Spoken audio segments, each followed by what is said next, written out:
Hi guys, Kristen here. I'm filming from our new apartment. We have moved in the past 2 weeks, and this office den of mine is still a bit of a holding area. I'm so excited to show you how I'm going to be styling it over the next several weeks. Today it is springtime in Philadelphia, and I hope the color and brightness of these flowers brings a little bit of beauty and joy into your day, just like they do for me. So today I have what you guys asked for. You wanted to hear about the lessons I learned about what it really takes to heal that I've been writing about for the past 6 months. So let's dive right in. Now, if you've been here for a while, you know that I started my healing journey when I first self-diagnosed a severe iodine deficiency. This was back in early 2011. I had been going through 6 months of seeing doctor after doctor. They're all telling me, you're young, you're fine, you just need to stress less and sleep more. You have no real issues. And then I was misdiagnosed as having asthma, as having exercise-induced asthma. You know, the symptoms of exercise-induced asthma, I guess, could be kind of similar to post-exertional malaise, especially if you have a lot of air hunger like I did.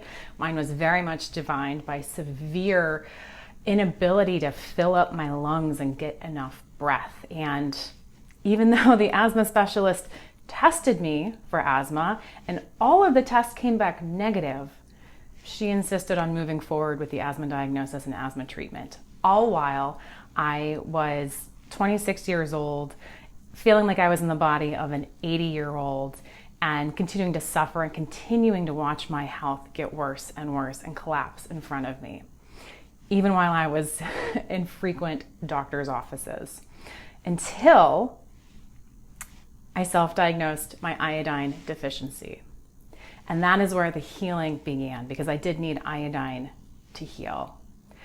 And that was not the only thing I needed. I needed many, many things over many, many years to actually heal. I'm not going to go into the whole story today, but the lesson that chronically ill people often take from that story is first, oh, I wonder if I have iodine deficiency.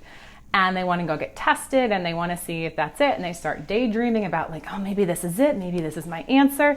Maybe life's about to get all better here. Or, you know, maybe this is ringing a bell when you found other things that you thought might be causing your health issues. You kind of start to fantasize about maybe this is it. Maybe this is my magic bullet. Maybe this is a simple fix. Maybe.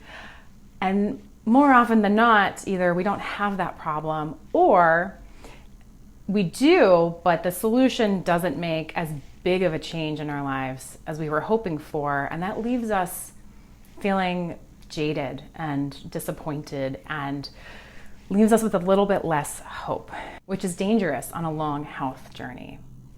So while I think it's great to go get testing if you want to see if you have iodine deficiency, go get tested by all means. I think it's always wonderful to do more testing and to look under the hood and see what's going on in our bodies, above and beyond what typical doctors will look at.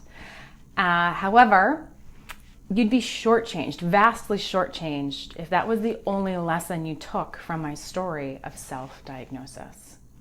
Because the real lesson that I used to heal from all sorts of things afterwards, the lesson I continued using for 6-7 years after that, while I got into the healing relapse cycle, was to take my health into my own hands. Because what was happening during those first 6 months was I was trusting the doctors. I would go see a specialist, they'd say you're fine, they'd refer me to somebody else. They'd say I was fine, they'd refer me to somebody else. You know, I got misdiagnosed, mistreated in multiple ways, not just for asthma, but dissed and dismissed and belittled and mocked by doctors. And what helped me was saying, I know something is wrong. I know this is more than just stress and sleep. There was an inner knowing propelling me forward, saying, okay, if these people aren't going to help me, and I don't know who is, then I need to be the one to help myself as much as I can. Now, what that looked like was what a lot of us have done, internet research, because what other options do we have when we don't know, when we don't have that right guide in our lives? We have to be that person for ourselves. So it came down to me extensively researching. I mean, hours, days, weeks, months, searching for my own answers. And a little bit of hard work and a little bit of luck eventually brought me to a website of a person sharing their own health journey and their story of severe iodine deficiency. And when I read those symptoms, they fit some of my symptoms to an absolute T, but they were some weird ones. Like my hair is normally pretty straight and shiny, just naturally. I don't have to do much to get my hair to look like this. It had gone wavy and dull on its own, hallmark iodine deficiency. My nails had all gotten brittle and broken off past the quick. My immune system was failing. I was back to back colds. All of my piercings, I don't have anything in right now, but my piercings all became chronically infected. A whole bunch of other symptoms, and instead of claiming victory at reading one person's story that met my own, I funneled that energy, instead of into hope and fantasizing, I funneled that energy into then approaching my health using the scientific method. Now that might sound a little scary and overwhelming, but really all that means is I treated my hypothesis like an idea, saying, this seems to really fit, but I need to make sure, because I don't have any doctors I can go to and talk about this openly. I feel like I need to find my own proof before I go to a doctor to get them on board with whatever could be going on with me.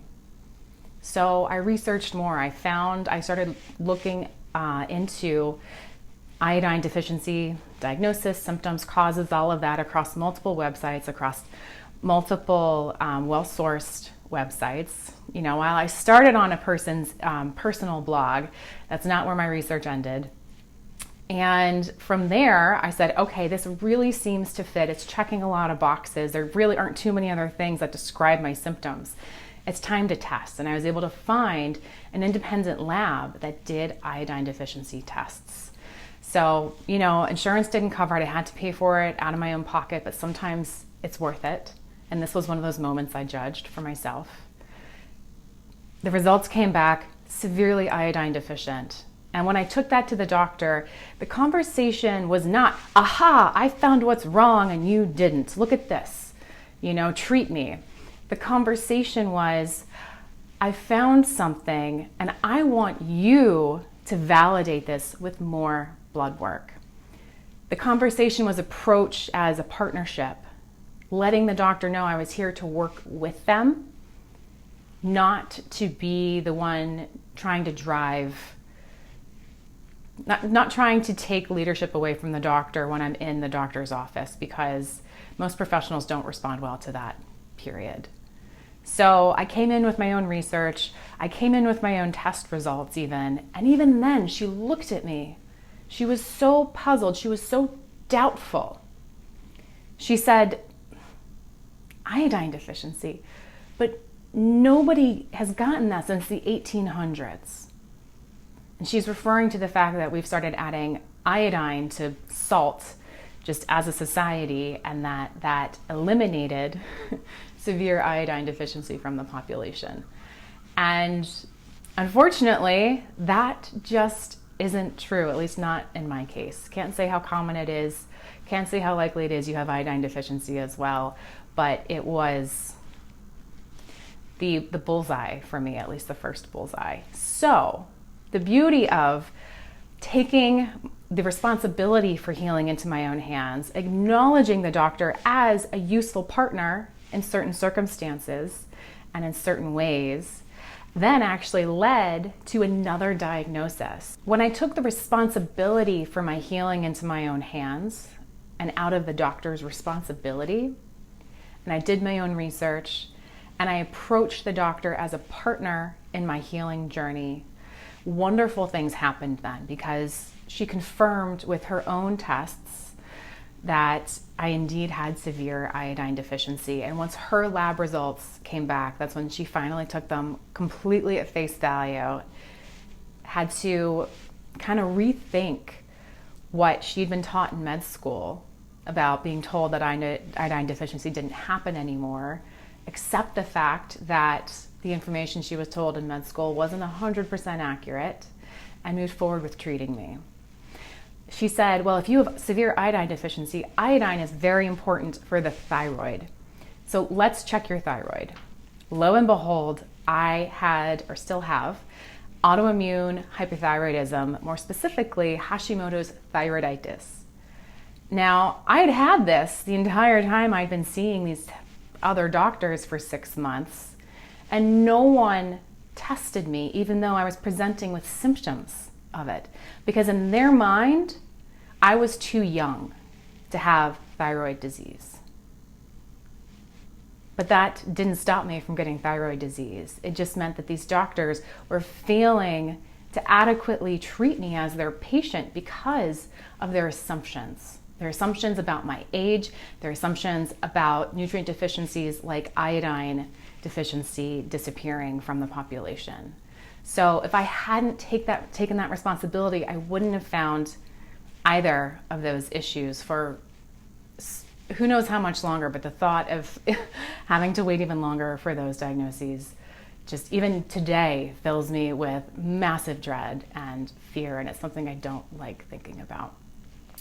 So this was an in-depth dive into the lesson of what it takes to heal, which is to take responsibility for your healing back from the doctors. Now, the doctors can still be an important and essential part of your team that will help you heal, but it's up to you to be the driver. It's up to you to take the reins on making sure that you heal and you are getting the help and support and treatment and information that you need. All right? Hope this was helpful. It's a bit of a stretch for me to take something I have written and then turn it into a video to talk about it. So would love to hear what you guys think about this, and would you love to hear more lessons like this on this channel, because I have dozens and dozens of lessons like this to share about what it really takes to heal. Thank you so much for being here. I am really excited to be back. I don't have a committed schedule I'm going to be on quite yet. We're still getting settled, but it's going to be a lot more often than it has been over the past 6 months. So thank you for watching, and I will see you soon. Bye.